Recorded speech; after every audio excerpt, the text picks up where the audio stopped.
बिस्मिल्लाहिर्रहमानिर्रहीम। अस्सलाम वालेकुम नाजरीन, लाइव डॉक्टर शाहिद मसूद के साथ मैं हूं नाइला अली। नाजरीन, वज़ीर आज़म शहबाज शरीफ साहब आज लाहौर के दौरे पर थे, जहां उन्होंने कैदियों की सज़ा में 2 माह की कमी का ऐलान किया। दूसरी जानिब मरियम औरंगज़ेब साहिबा ने आज कहा है कि सदर आइन शिकनी कर रहा है, इसलिए रात को अदालतें खुलती हैं, जबकि PTI ने 26 अप्रैल को मुल्क भर में इलेक्शन कमीशन के दफातर के बाहर एहतजाज का ऐलान किया है। इस समेत दिन भर जो अहम मौज़ूआत रहे उन पर बात करेंगे। हमारे साथ स्टूडियो में मौजूद हैं डॉक्टर शाहिद मसूद। अस्सलाम वालेकुम डॉक्टर साहब। वालेकुम जी, आपको भी सर, IMF की जानिब से कहा गया है कि तमाम तर सब्सिडीज़ ख़त्म की जाएँ। IMF की शराइत पर अगर हुकूमत अमल दरामद इस वक्त करती है तो सियासी चैलेंजेस हो सकते हैं, और इसके अलावा अगर नहीं मानती तो मुआशी। आप क्या समझते हैं कि हुकूमती हिकमत अमली क्या होनी चाहिए? देखें, हुकूमती हिकमत अमली से पहले मैं ज़रा यहाँ पे 2-3 बातें दोबारा जोर दे के कहूँगा आज कि हम बहरान दर बहरान दर बहरान दर बहरान की तरफ पाकिस्तान जा रहा है, और वो कई किस्म के बहरान हैं, और उसमें जो एक बड़ा पहाड़ सरों पे अगर आप कहें कि टूटने वाला है तो वो महंगाई का तूफान है। और महंगाई भी कुछ इस किस्म की कि जिससे तमाम सनतें, पाकिस्तान का हर बड़ा बच्चा, बूढ़ा, ख़वातीन, तालिब इल्म, वो मुतासर होने जा रहा है, क्योंकि IMF की तरफ से जो शराइत रखी गई हैं वो पाकिस्तान ने मंजूर कर ली, और उसके बाद फिर वो उस प्रोग्राम में पाकिस्तान को कंटिन्यू करेंगे वो जी।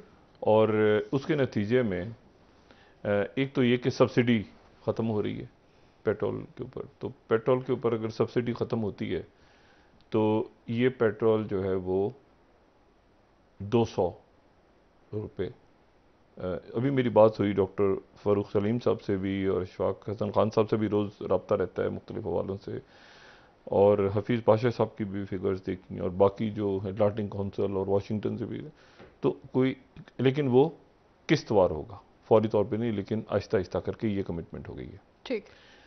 और पाकिस्तान को जो है वो तो ये तो एक बहुत बड़ा माशी बहरान है। 15 अरब डॉलर्स जो हैं वो हमें डेट पेमेंट करनी है। हफीज़ पाशा साहब की फ़िगर जो है वो 12 अरब है, डॉक्टर फ़ारूक सलीम साहब की 9 अरब है, लेकिन ये मतलब बहुत सी पेमेंट्स करनी हैं, ठीक है, बाहर के मुल्कों को, ताकि हम डिफ़ॉल्ट ना करें। हम डिफ़ॉल्ट नहीं करेंगे इंशाल्लाह, लेकिन उससे पहले हमें बहुत सख्त फैसले करने, जिसमें से पहला फैसला ये है जो कि सब्सिडीज़ ख़त्म हो रही हैं, और उसके बाद हुकूमत के पास पैसे नहीं हैं। हुकूमत से मतलब पाकिस्तान, रियासत पाकिस्तान के पास पैसे नहीं, ठीक है, देने के लिए कि वो बिजली का शॉर्टफॉल जो है वो बढ़ रहा है। अच्छा, बिजली की कीमतें भी बढ़ाई जा रही हैं। IMF की शर्त एक ये भी है कि बिजली की कीमतें बढ़ें। बिजली की कीमतें बढ़ने से जब तक इंफ्रास्ट्रक्चर ठीक नहीं होता मुल्क में, मुझे बताएं कि एक शख्स जो है वो, लोगों ने खूंटे डाले हुए हैं, लोगों ने मतलब क्या करें, लोग 12 घंटे की लोड शेडिंग शुरू हो रही है, IPPs को पेमेंट्स होनी है। तो ये रियासत का इशू है जिसके ऊपर हमने वहाँ पे बात करके, फिर उसके बाद चाइना और सऊदी अरेबिया और बाकी ममालिक जो हैं वो कर्जा जो है वो हमें जो तेल दे रहे हैं उसमें वो यानी वो तौसी कर सकते हैं कि फौरी तौर पे पैसे ना लें, बाद में कर दें, ठीक है, वो कंडीशंस नरम कर दें। लेकिन पाकिस्तान एक बड़े माशी बहरान से, बहुत बड़े माशी बहरान से इस वक्त दो चार है, और इंफ्रास्ट्रक्चर को अगर हम ठीक करते हैं तो उसके लिए भी एक लंबी मुद्दत चाहिए। मतलब मैंने कहा ना कि मतलब बिजली का शॉर्टफॉल, कैसे इंफ्रास्ट्रक्चर आप ठीक करेंगे? इंफ्रास्ट्रक्चर, हर शख्स टैक्स भी दे रहा है, पहले ही टैक्स लगे हुए लोगों पे बेशुमार, और डॉलर्स मुल्क से जा रहे हैं बाहर। और अब मेरी अभी बात हो रही थी तो मुख्तलिफ लोगों से बात की, तो उन्होंने कहा कि जी बात यह है कि हम बाहर से जो चीज़ें मंगाते हैं तो वो तो बहुत थोड़ी सी हैं, जो लग्जरी आइटम्स हैं जी। बाहर से जो चीज़ें मंगाते हैं वो बहुत थोड़ी हैं, लग्जरी आइटम बहुत थोड़े हैं। क्या हम बाहर से तेल मंगाते हैं, हम बाहर से कोयला मंगाते हैं, जनूबी अफ्रीका से गालिबन। तो कोयला आता है तो आपके पावर प्लांट चलते हैं, ऑयल बाहर से आता है, ठीक है ना, गंदम बाहर से आ रहा है, बेशुमार चीज़ें बाहर से आ रही हैं। तो वो तो बिलियंस के अंदर है। अगर हम लग्जरी आइटम्स कर लें तो गाड़ियां, बाहर से कितने लोग गाड़ियां मंगा रहे होंगे, या कितने लोग ये मेकअप का सामान और पनीर और ये चीज़ें मंगा रहे होंगे, बहुत थोड़ी है। बाकी तो चीज़ें सारी यहाँ, लेकिन जो ऑयल है या कोयला है या आपको बाकी जो जो लाजिम है मुल्क के लिए चलाने के लिए, तो वो तो बहुत बड़ी फिक्र है।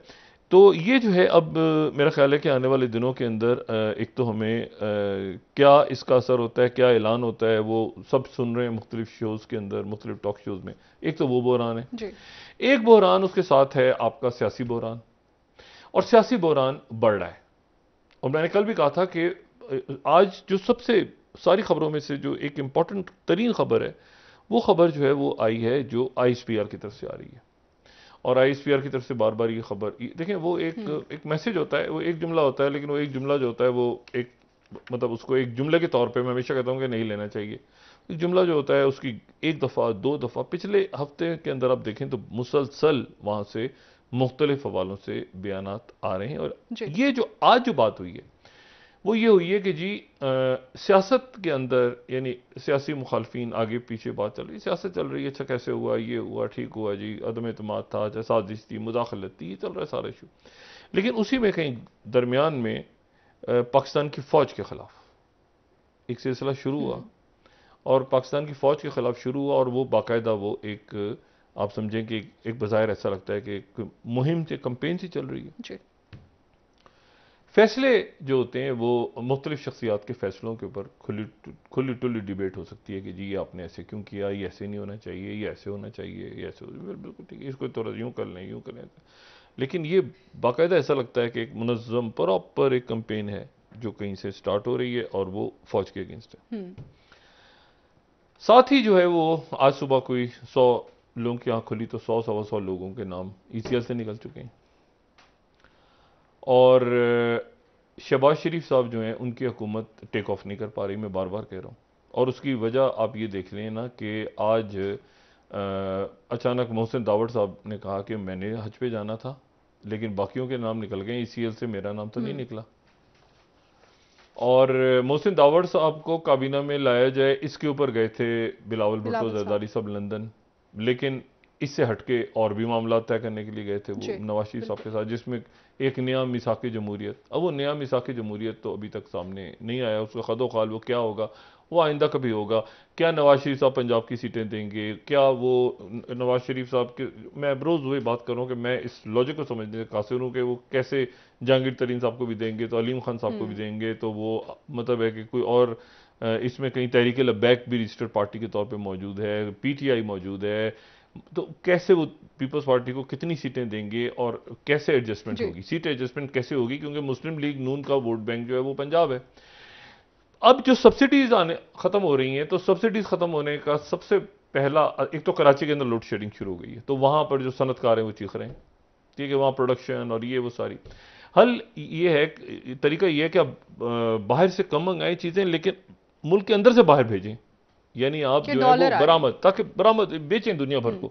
लेकिन बेचेंगे तो उस वक्त ना जब बिजली आ रही होगी, और बेचेंगे उस वक्त जब कारखाना चल रहा होगा, और बेचेंगे उस वक्त जब पेट्रोल होगा इस काबिल, तो आप बेचेंगे। लेकिन अगर पंजाब के अंदर जो कि शहबाज शरीफ साहब का और नवाज शरीफ साहब का इनका वोट बैंक है, तो वहां पर अगर टेक्सटाइल के ऊपर और बाकी इश्यूज, बाकी कारखाने बंद होना शुरू होते हैं, तो उन्होंने सब्सिडी दी थी तो टेक्सटाइल चल पड़ा था ना उस वक्त। वो हजार बातें थी पिछली गवर्नमेंट का। सबसे बड़े तो हम ये बाकर रजा साहब और ये जो भी पता नहीं अजीब व गरीब किस्म के लोग बाहर से आ गए थे, हम तो तनकीद करते रहे। लेकिन इशू ये कि ये सियासी गवर्नमेंट जो है ये इनका वोट बैंक है, ठीक है, तो वो उस वोट बैंक में वो टेक्सटाइल और ये सारा वहां पे, फिर उसके बाद कराची के अंदर अगर लोड शेडिंग शुरू होती है तो उसको और सिंध के अंदर शुरू होती है तो उसको पीपल्स पार्टी और MQ कैसे लेगी जी।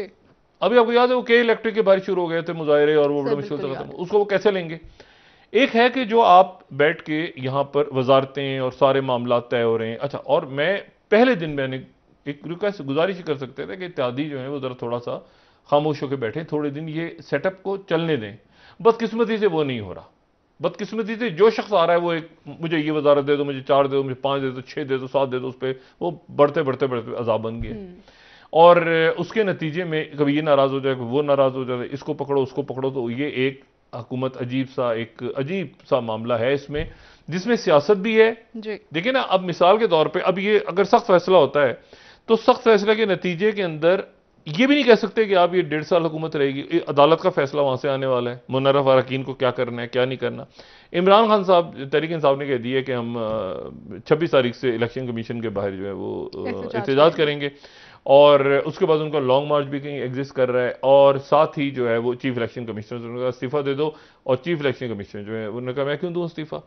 और साथ ही जो है वो इस वक्त जो है वो टोन, उस टोन को, यानी मैंने आपसे कहा सियासी शिद्दत में इजाफा होने इसलिए जा रहा है कि उधर से वो ये कह रहे हैं कि जो इमरान खान साहब ने कहा कि 3 स्टूजेस और ये जो हैं ये तो बाहर से इंपोर्टेड हुकूमत है, और अब जवाब में मुस्लिम लीग नून की जो क़यादत है, मरीम नवाज साहब, नवाज शरीफ, वो कह रहे हैं कि ये है फितना, ये इमरान खान ने फितना है, इसको ख़त्म करना होगा, और इसको जो है ये तो पूरी कलदम होने जा रही है पार्टी। ठीक है, अब कलदम होगी तो फिर क्या सूरत हाल होगी पाकिस्तान के अंदर। अब सोचे ना, पार्लियामेंट की एक बड़ी जमात है, उसको आप बैन कर देते हैं तो फिर क्या हालात होंगे डेवलप। एक सियासी क्राइसिस है बहुत बड़ा, क्या हो सकता, क्या मुमकिन है, क्या ऐसा मुमकिन है। और उसके नतीजे में इमरान खान और उनके जो सड़कों पे लोग निकले हुए हैं और जो दुनिया भर में बैठे हैं, तो आप अचानक कहेंगे ये बैन हो गए सारे के सारे, सब यानी गैर, वो कह रहे हैं कि बैन होंगे। ठीक है, उन्होंने ये स्टांस ले लिया, और साथ उन्होंने कहा कि उसी तरह निपटेंगे जिस तरह वो शेख रशीद ने पढ़ते थे, हम भी उसी तरह निपटेंगे। तो वो एक महाजारा बढ़ रही है। अच्छा, अब मरीम नवाज साहबा के जलसे शुरू हो रहे हैं, और उधर से इमरान खान साहब जो है वो एहतजाज करें, तो ये अच्छा, फिर एक ये हो गया सियासी, फिर एक आईनी है, कॉन्स्टिट्यूशनल है। हलफ किसने उठाना है, हलफ किसने नहीं उठाना। सदर जो है वो आईनी हदूद क्रॉस कर गए, ये क्रॉस कर गए, मामला अदालतों में जा रहे हैं, अदालतों में सवाल उठा दिए हैं इमरान खान साहब ने। तो एक वो फिर एक सिक्योरिटी क्राइसिस है। सिक्योरिटी क्राइसिस ये है कि आपकी शहादतें हो रही हैं रोज, और वहां पर अफगानिस्तान के अंदर वो फिर एक दहशतगर्दी का हफ्सा बन रहा है, जिसे दुनिया पीछे हटके आहिस्ता से खामोशी से देख रही है, क्योंकि वहां पर वो टीटीपी दोबारा उनको खुलाद मिल गया गालिबन, और वो वहां से वो दाइश है, टीटीपी है, आपस में एक खाना जगह, और ये वो बेल्ट एंड रोड और रशिया और सारा वो सब। तो ये बहुत सारी इश्यूज हैं। फिर आपने अपने ताल्लुकात पड़ोसियों के साथ देखने, ठीक है, आपने इंडिया के साथ कैसे मामलात को, आपने ईरान के साथ, सऊदी अरेबिया के साथ, तुर्की के साथ, सारी दुनिया देख रही है कि इस वक्त पाकिस्तान के अंदर ये हो क्या रहा है। अब ये बहुत सारे क्राइसिस हैं। अगर हम हमारे साथ गेस्ट आए तो मैं बात करूंगा, लेकिन मैं उससे पहले 2 मिनट में और लूंगा। मैं देखें, तारीख को हम समझ नहीं सकते उस वक्त तक जब तक एक रियासत का मैं जिक्र करूंगा 2-4 मिनट में, और मैं वो रियासत जो है, उस रियासत का जिक्र वो है वेमार रिपब्लिक। लोगों ने नाम इसका नहीं सुना होगा, वेमार रिपब्लिक। ठीक है, WEIMAR, वेमार रिपब्लिक को समझना और पढ़ना बड़ा जरूरी है हमारे लिए।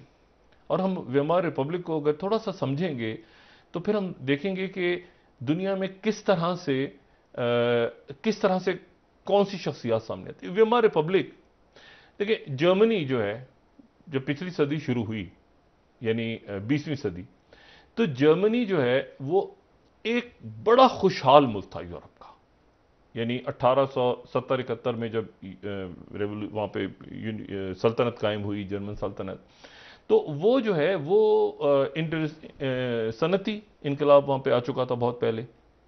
वहां पर बरतानिया के बाद सबसे ज्यादा तादाद में उनकी बहरी फौज थी। उसके बाद सबसे बड़ी यूरोप के अंदर वो मईशत बन चुके थे जर्मन्स। लेकिन ये हुआ कि उसके बाद वहां पे जर्मनी के अंदर जर्मनी की वो पहली जंग अजीम छिड़ गई। ठीक है, और पहली जंग अजीम जब छिड़ी, तो पहली जंग अजीम छिड़ने के बाद ये हुआ कि जर्मन जो थे, वो पहली जंग अजीम इस तरह से हुई ना, वो सबको पता है कि ऑस्ट्रियो हंगेरियन जो वली अहद थे वो आए, वो सरजेवो के अंदर उनको जो है उनके वली अहद को और उनकी वाइफ सूफिया जो थी उनको गोली मार दी गई। उसके बाद वो ऑस्ट्रियो हंगेरियन एम्पायर, वो हम बहुत दफा डिस्कस कर चुके हैं। और फिर उसके बाद जो है वो जंग छिड़ गई। और उससे पहले ये था कि जर्मनी ऑस्ट्रो हंगेरियन एम्पायर के साथ एक इत्तेहाद कर चुका था, इटली के साथ कर चुका था और सल्तनत उस्मानिया के साथ कर चुका था। तो ये जब ऑस्ट्रो हंगेरियन एम्पायर के अंदर ये मसला खड़ा हुआ तो जर्मन उधर मिल गए, एक ब्लॉक उधर बन गया, और दूसरा जो ब्लॉक था उसमें अमेरिका भी था, उसमें फ्रांस भी था, उसमें बर्तानिया भी था, उसमें ये सारे, उसमें सोवियत यूनियन भी था, ये सारे थे। अब जब लड़ाई हुई तो उस लड़ाई का पहली जंग अजीम हो गई। पहली जंग अजीम का जो खात्मा हुआ तो किस तरह से हुआ कि सल्तनत उस्मानिया टूट गई और बहुत सारे, यहां पर हमें पता है बहुत सारे मुल्क बन गए, ठीक है, और यहां पर बहुत सारे मुल्क बने, और ये वही है जो सल्तनत उस्मानिया टूटने के बाद ये पूरे यहां पे डिवीजन हो गई, पूरे तकसीम कर दिया गया, पूरे सल्तनत उस्मानिया टूट गई, ऑस्ट्रो हंगेरियन एम्पायर भी टूट गई। और साथ ही जो है वो जर्मनी के साथ क्या हुआ, जर्मनी के साथ एक इंतहाई जिल्लत आमेज हार गया ना जर्मनी। मैं पहली दूसरी जंग अजीम की बात नहीं कर रहा, मैं पहली जंग अजीम की। जर्मनी हार गया बुरी तरह से, तो वो मुल्क तो टूट गए, लेकिन जर्मनी के साथ जिल्लत आमेज ट्रीटी ऑफ वर्साइलेस को साइन किया गया। वर्साइलेस पैलेस के अंदर बुला के और मुआहिदा साइन किया गया, और वो मुआहिदा ये था कि जितना नुकसान हुआ है वो नुकसान सारा जर्मन्स पैसे देंगे, पेमेंट करेंगे, वो अपनी फौज को नहीं रख सकेंगे 1 लाख से ज्यादा, ठीक है, वो जो है वो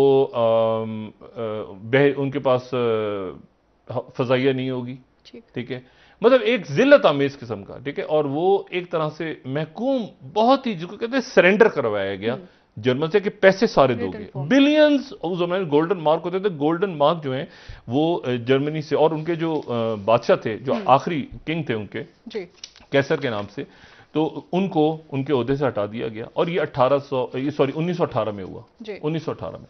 तो जर्मनी, उसके बाद एक रियासत कायम हुई जिसको हम कहते हैं वेमार रिपब्लिक, और वेमार रिपब्लिक के अंदर हंगामा, खून खराबा, इनकलाब, शिद्दत पसंदी, क्राइम, जराइम, ये सारा उसमें जो है, ये मतलब लोगों ने कहा गद्दारी हुई है, गद्दारी हुई है, वहां पे चांसलर बने, हालांकि पहली डेमोक्रेटिक, ये वेमार रिपब्लिक जर्मनी को कहते हैं। जर्मनी जो फर्स्ट वर्ल्ड वॉर के बाद जो जर्मनी था उसको वेमार रिपब्लिक कहते हैं, सही, ठीक। लेकिन उसी में फिर ये हुआ कि शिद्दत पसंदी बड़ी लोगों में, लोगों ने कहा कि ये जो है तुमने सरेंडर किया है, गुस्सा लोगों के अंदर, जराइम बढ़ गए माशी, और उसके बाद ये हुआ कि कुछ ही अरसे के बाद वहां पे जो है वो उनके जो प्रेसिडेंट थे, उन्होंने एक साहब जो वहां मौजूद थे जिनको जेल में डाला हुआ था, और उनको सजा हुई थी 5 साल की, ठीक है, 1921 से लेकर 1924 तक, वो उसको उनको बाहर निकाला, और इस दौरान वो पॉपुलर हो गए। पॉपुलर होने के बाद उनको चांसलरशिप दी गई, सही,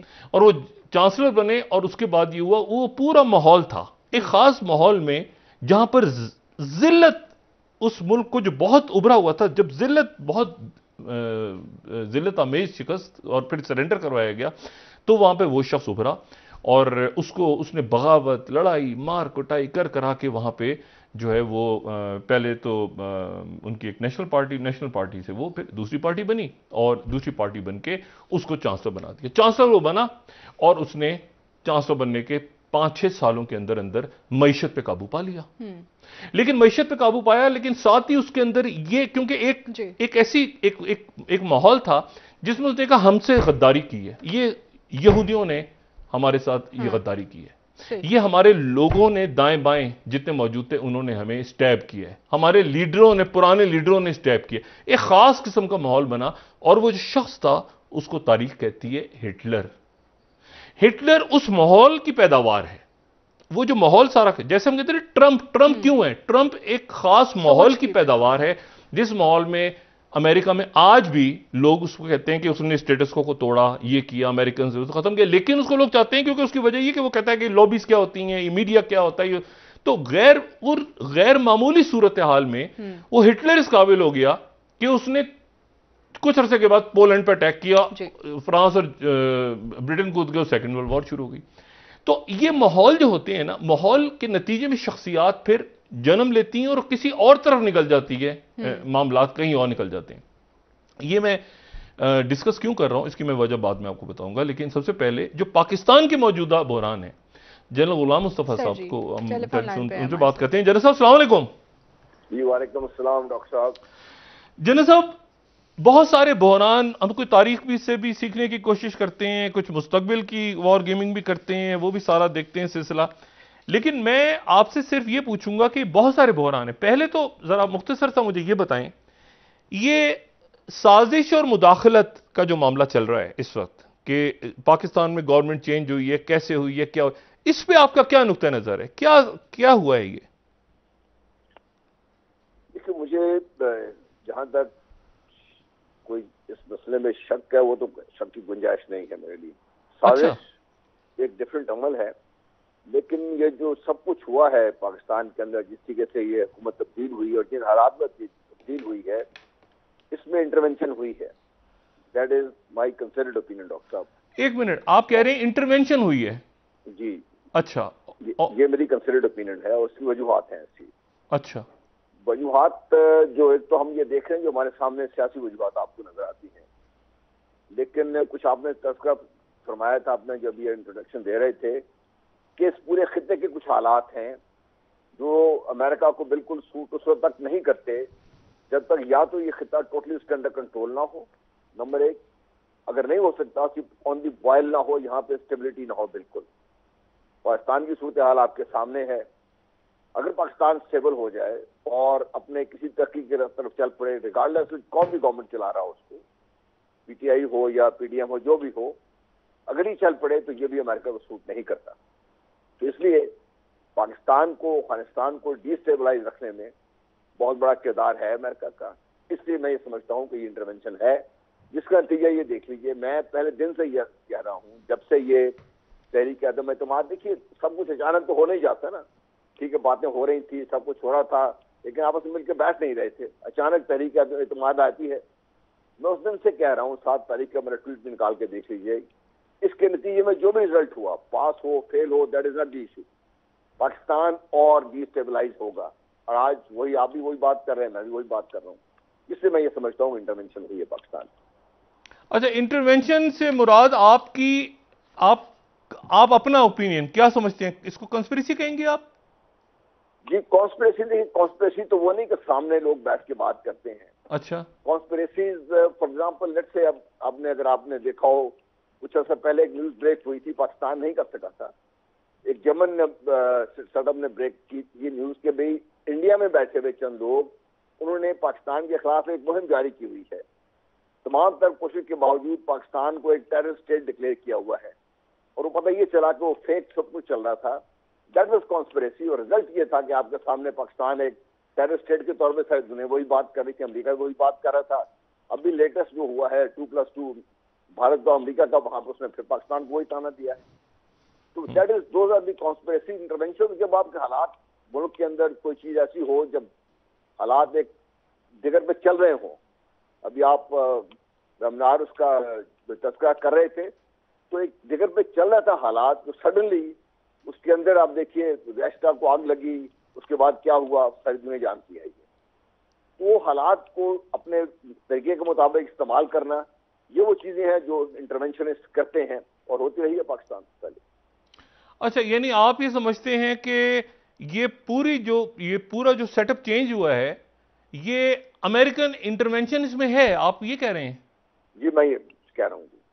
अच्छा, और अमेरिकन इंटरवेंशन के नतीजे में ये पूरी तहरीक और ये सारा जो है, ये उसका नतीजा है, उसके नतीजे तहरीक अदम में एतमाद और सब। जो आप बात कर रहे थे, पॉलिटिकल इंस्टेबिलिटी है पाकिस्तान में, नंबर एक।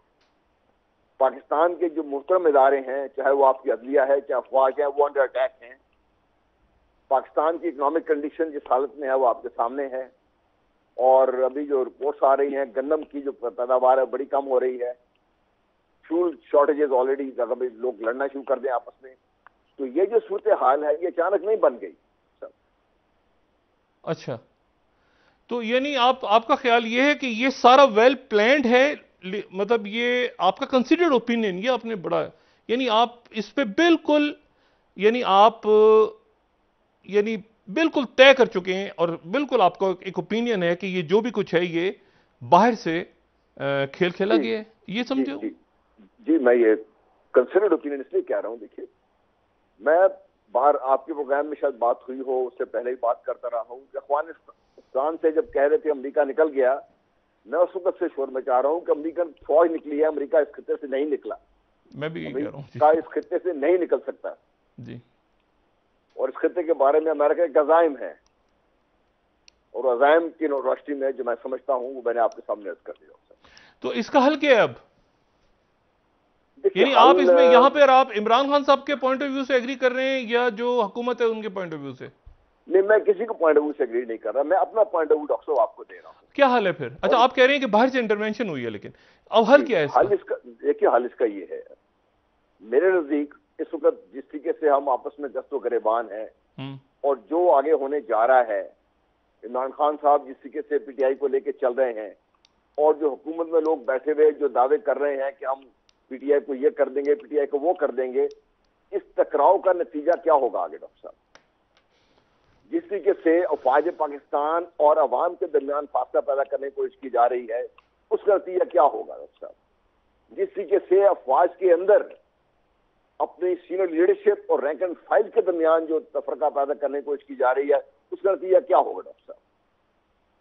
वक्त है कि हमारे जो अरबाब इख्तियार हैं और इसमें आला तरीन अदलिया के जो हमारे मौजूद जज साहबान हैं, आपके सर साहब इस पर मौजूद हैं, आपकी सियासी पार्टियों के ज़ुमा इस पर मौजूद हैं, पीटीआई अगरचे हुकूमत से निकल चुकी है लेकिन मौजूद है, इमरान खान साहब की सूरत में एक बहुत बड़ा बयानिया लेकर सामने आई है आपकी, इन सब को मिलकर बैठ के अपना सर जोड़ना होगा, वरना डॉक्टर साहब इस सब हंगामे में शायद पहले कोई निशाना बने या कोई निशाना बाद में बने, निशाना सब बनेंगे और बदकिस्मती से पाकिस्तान इस वक्त जद पर है और पाकिस्तान दिन ब दिन कमजोर से कमजोर तर हो रहा है। अच्छा जनरल साहब, ये बताइएगा, आपने जब अपना कंसीडर्ड ओपिनियन दिया, जाहिर है कि इस्टेब्लिशमेंट की तरफ से बात वो भी देख रहे हैं हालात को, और जाहिर है कि इकोनॉमिक सिचुएशन भी, फॉरेन पॉलिसी, सिक्योरिटी, अफगानिस्तान में आगे पीछे क्या, ये आपके अलावा और भी इस तरह की कंसीडर्ड ओपिनियंस होंगे यकीनन? जी, लोगों के होंगे डेफिनेटली, क्योंकि सब दुनिया देखती है, पढ़ती है, तारीख से जोग्राफिया को समझती है, देखती है, उन सब के हालात में जब आप ये देखते हैं तो अब देखिए ना कि जिन हालात का पाकिस्तान शिकार है इस वक्त, बेहिसाब पैसा चाहिए आपको, आपको बिल्कुल अमन चाहिए, आपको अपने अवाम को बेइंतहा आपको सहूलियात देनी है, वो आपने करनी है, आपको एक पोलिटिकल स्टेबिलिटी चाहिए, ये सब कुछ कैसे होगा डॉक्टर साहब? अगर इस सब की बगैर मौजूदगी में पाकिस्तान कहाँ जाएगा पाकिस्तान? अच्छा, ये पॉलिटिकल जो सियासी अदम इस्तेकाम है वो बढ़ गया है इसके नतीजे में, मतलब मुझे बताए रखिए, देखें नई हुकूमत जो है वो तो एक या दो वोटों के ऊपर इधर से उधर, कभी वो एक इत्तेहादी, मतलब वो तो बड़ा अजीब सी साख है ना। सबसे बड़ी पार्टी बाहर, पार्लियामेंट से सबसे बड़ी पार्टी बाहर चली गई है, उनके लोगों को मुनर्रफ करवा के फिर सदर को निकाला जाएगा, फिर वो मतलब एक अजीब अजब सा एक माहौल बना हुआ है। तो आप ये कह रहे हैं कि ये सारा बाय डिजाइन है? जी, ये बाय डिजाइन है डॉक्टर साहब, ये बाय डिजाइन है, और इसमें ये नहीं है कि ये सारे जो हमारे सियासी ज़ुमा हैं, खुदा न खास्ता सब के सब, मैं गद्दारी का किसी को सर्टिफिकेट नहीं दे रहा, लेकिन हम बदकिस्मती से जब हम काम कोई कर रहे होते हैं, जरा सा नज चाहिए होता है कि ठीक है यार, आप ठीक बात करें, आगे चले आप इस तरफ। कोई एक या दो शख्सियात ऐसी हैं, वो हर शोबा जिंदगी में मौजूद हैं, जो इस सारे मामलात को हवा देने में तेज रही हैं। अब आप देखिए ना, 13 जमातें बैठी हुई हैं अब हमारी हुकूमत में, होना तो ये चाहिए जिसको लोग कौमी हुकूमत के नाम से दे रहे हैं कि ये सबसे स्टेबल सेटअप हो, लेकिन हो सकता नहीं है। इनके आपस के तजादात इतने हैं कि ये आपस में नहीं मिलकर बैठ सकते। और जैसा आपने कहा, सबसे बड़ी जो पॉलिटिकल पार्टी है आपकी, और वो सियासी हकीकत है, इमरान खान साहब को पसंद करें या ना करें, वो एक पाकिस्तान की एक सियासी हकीकत है, वो बाहर आपकी बैठी हुई है आपसे। तो ये निज़ाम कैसे चलेगा? पंजाब में आप देख लीजिए, जो हालात है वो आपके सामने हैं, जो मार कुटाई पंजाब में हुई है, जिस तरीके से एक खातून एमपी शायद वही भी कौमा की सूरत हाल में है। अच्छा जनरल साहब, तो फिर आपस में मिलकर बैठना होगा, जो कि मुश्किल है। आपस में कैसे मिलकर बैठना होगा, कैसे मिलेंगे आपस में? इसके बगैर तो और कोई और दूसरा नहीं, और अगर नहीं, वो तो नहीं मिल रहा है ना, आपस में नहीं मिल रहे, मतलब यह कि चलें, अब अदालतें जो हैं वो भी, उनके ऊपर भी जाहिर है वो भी सियासी मामलात में कहाँ तक जाएंगी, कहाँ तक नहीं जाएंगी, आइन कानून ये सारा फंसा हुआ है एक तरफ मामला। जनरल साहब, आपने ये बात मामला स्टेट क्या है इंपॉर्टेंट डॉक्टर साहब? आपने बात कही कि आपका कंसिडर्ड ओपिनियन है कि सब कुछ बाय डिजाइन हुआ है पाकिस्तान को कमजोर करने के लिए, जी और इसमें जो है वो मतलब मौजूदा जो हुकूमत है उसको मतलब है कि वो फिर कैसे, क्योंकि वो भी तो वो जाहिर है देखिए, वो कि भी तो स्टेबल नहीं है ना डॉक्टर साहब, वो भी तो स्टेबल हुकूमत नहीं है। अच्छा एक इत्तेहादी को निकलने की जरूरत है, 2 या 3 एमएलए जाने की जरूरत है, हुकूमत गिर जाएगी ये। तो क्या परपेचुअल इंस्टेबिलिटी ही पाकिस्तान का मुकद्दर है? व्हाई नॉट इस वक्त हम मिलके बैठ के, जो मेरे ज़हन में, मैं इन चीजों को इतना ज्यादा तो नहीं समझता, कि why don't we go into election. देखिए उसमें बड़ी पार्टियां मौजूद हैं, पीस पार्टी है, नून लीग मौजूद है, पीटीआई मौजूद है, सब चीजें आप एक तरफ रख दें। आप मुल्क को, स्टेट को मजबूत करने के लिए जो इक़दाम हैं उनकी तरफ तवज्जो दें, जिसमें पॉलिटिकल स्टेबिलिटी इज नंबर 1। अच्छा, यानी ये जो लफ्ज है मुदाखलत, आप इसको मुदाखलत से ज्यादा समझ रहे हैं कि ये प्लान्ड एक प्लान है पूरा? जी मैं ये समझता हूँ पूरा प्लान है।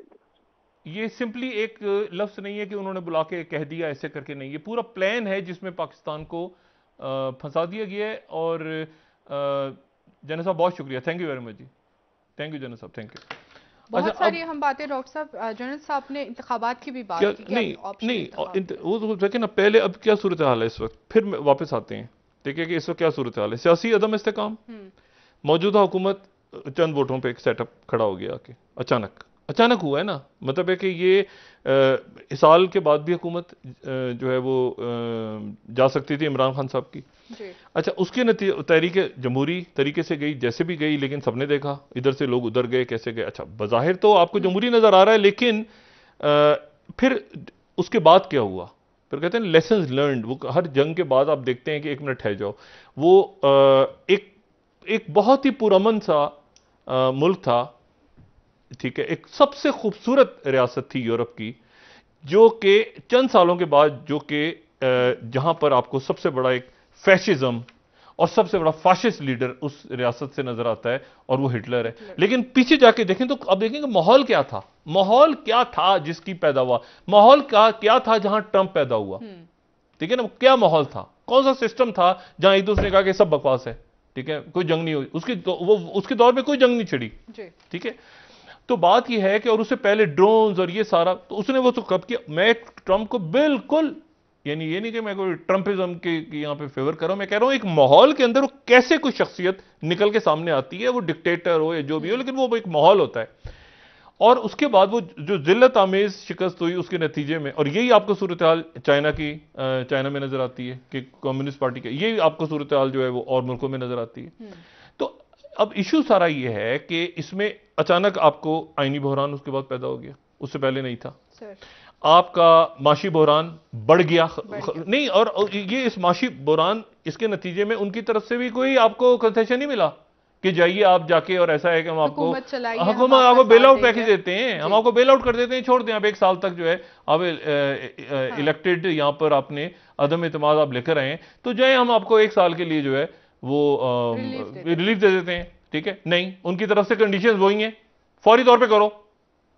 अच्छा, उसके बाद तो ये आपका माशी बहरान मजीद बढ़ गया, आईनी बहरान आपका मजीद बढ़ गया, सियासी बहरान आपका मजीद बढ़ गया, सिचुएशन पोलराइजेशन से ज्यादा हॉस्टिलिटी की तरफ चली गई, अदारों के खिलाफ रियासत। सब पाकिस्तान तो है ना, पाकिस्तान है तो सब हैं, मुख्तलिफ अदारों के और ये बाकायदा प्रॉपरली प्लान्ड कैंपेन्स हैं, ठीक है ना। लोग इसको जान के कर रहे हैं, गुस्से में कर रहे हैं, जो भी कर रहे हैं, लेकिन वो बहरहाल उस फेज में आ गए अचानक के वो, और पड़ोस के अंदर आपके जो है फिर दहशतगर्दी बढ़ रही है, और उसके नतीजे में तो अब ये अपने अपने व्यूज हैं। लेकिन जनरल गुलाम मुस्तफा साहब की तरफ से ये कहना मेरे लिए, और कल नईम खालिद लोधी साहब ने बात की थी, अब उनकी तरफ से कहना है कि ये एक उनका कंसिडर्ड ओपिनियन है कि सब कुछ प्लान्ड हुआ है पाकिस्तान को इस तरफ ले जाने के लिए। और मैंने वेनमार रिपब्लिक का मैं आइंदा भी नशीतों में जिक्र करूंगा, लेकिन उसको स्टडी करना जरूरी है, उसको स्टडी करना जरूरी है कि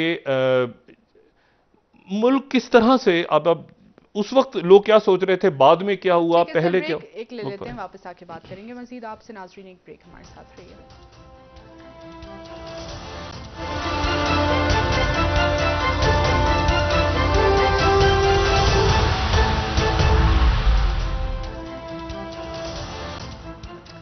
वेलकम बैक नाजरीन। जी डॉक्टर साहब, पीटीआई ने 26 अप्रैल को मुल्क भर में इलेक्शन कमीशन के दफातर के बाहर एहतजाज का ऐलान किया है, जहां पे आप एक सियासी तौर पर देख रहे हैं कि अदम इस्तेहकाम है। पीटीआई वहां पे जलसे और एहतजाज जो है वो जारी रख रही है। क्या इसका इफेक्ट फ्यूचर में भी होगा? ये आहिस्ता नहीं, मैं आपको बताता हूँ ना, ये तेज़ी के साथ मामला मुल्क के मुख्तलिफ इलाकों में इस वक्त जो है वो 8 से 10 घंटे, फैसलाबाद से भी खबर आ रही है, लाहौर से भी इतलात आनी शुरू हो गई हैं, कराची से दीगर शहर जो सिंध के हैं, शहरी देही, तो एकदम से लोड शेडिंग जो है वो बढ़ रही है और गर्मियाँ आ रही हैं और उसमें साथ ही ये सब्सिडी ख़त्म होने का ऐलान। अब इस सूरत हाल में उनका ये हुकूमत जो है वो कह रही है हम सख्ती से निपटेंगे, आइन और कानून। मुझसे जाहिर है कि हमारा काम नहीं है मशवरे देना, लेकिन फिर भी अगर कुछ सुनता, इस वक्त ECL से नाम नहीं निकालनी चाहिए थे। तासुर अच्छा नहीं गया, कोई तासुर अच्छा नहीं गया। एकदम से जो सुबह सुबह 150 नाम ECL से निकले हैं, उसका फौरी तौर पे तासुर जो है वो ये गया कि NRO2 अपने आप को दे दिया गया। ठीक है, जो इमरान खान साहब का मौका, इसको डिले किया जा सकता था। 3 रोज 4 रोज कमेटी गौर कर रही है, देखेंगे, देखते हैं सारा। इश्यूज क्या हैं? इश्यूज हैं माशी इशू वो है जो मिफ्ता इस्माइल साहब वहां बात कर रहे हैं। और मैंने वही बात की कि वहां शायद जाने से पहले थोड़ा सा लड़ना झगड़ना जरूर चाहिए था। हाँ। शौकत तरीन की तरह। शौकत तरीन साहब को भी हमने कोई उनके तारीफ डोंगरे नहीं उन पर बरसाए, उनको भी बड़ा वो किया, लेकिन उधर आ रहे हैं, वापस आए, फिर गए, फिर बात की, एक शर्त दूर, मतलब वहां जाने की जरूरत ही नहीं। ये ईमेल कर देते यहां से तो मान लेते, शर्तें माननी थी ना, तो ईमेल करके कह देते कि जी एक्सेप्टेड, मतलब जाने की क्या जरूरत थी वहां पे भाई? या तो कोई बहस हुई हो, मुबाहिसा नहीं। वो जरा ये बात कर रहे हैं ना कि मुआशी तौर पर हमारे हालात ऐसे आपने कुछ करने हैं फैसले, मैं आपसे कह रहा हूं, लेकिन पब्लिक परसेप्शन में आपको कोई उनसे कोई, यानी अगर ये बात आपने सारी वहां की है जाके कि जी हम एक अदम एतमाद लेकर आए हैं और जमहूरी तरीके से लाए हैं और ऐसा सारा हुआ और चेंज आया, तो भाई आपने उसके नतीजे में क्या हुआ फिर? तो उसके नतीजे में अगर अमेरिका, फर्ज करें मैं इस थ्योरी के ऊपर अपने कमेंट्स रिजर्व कर रहा हूं अभी फिलहाल, लेकिन फर्ज करें अगर ऐसा हुआ है तो फिर आप कम से कम उनसे ये तो लेते कि भाई हमने ये फायदा तो ले लेते, कोई फायदा, कोई वो भी नहीं हुआ, वो और सख्त हो गया करो, और फिर रिव्यू करेंगे, फिर वो तो वो भी कुछ नहीं हुआ, वो भी प्लान कुछ नहीं हुआ। और बजट जो है वो सर पे, उससे आने से पहले ही ये अगर ऐलान हो जाता है तो फिर उसके बाद मुझे बताएं कि लोग, और साथ ही सियासी अदब इससे कम पैदा हो गया। कॉन्स्टिट्यूशन में क्लियर ही नहीं हो रहा, सदर क्या करेगा, गवर्नर क्या करेगा, वजीर आला कौन सा है, कौन सा मुंतखब नहीं है। हुकूमत कह रही है आईनी हाथों से निपटेंगे।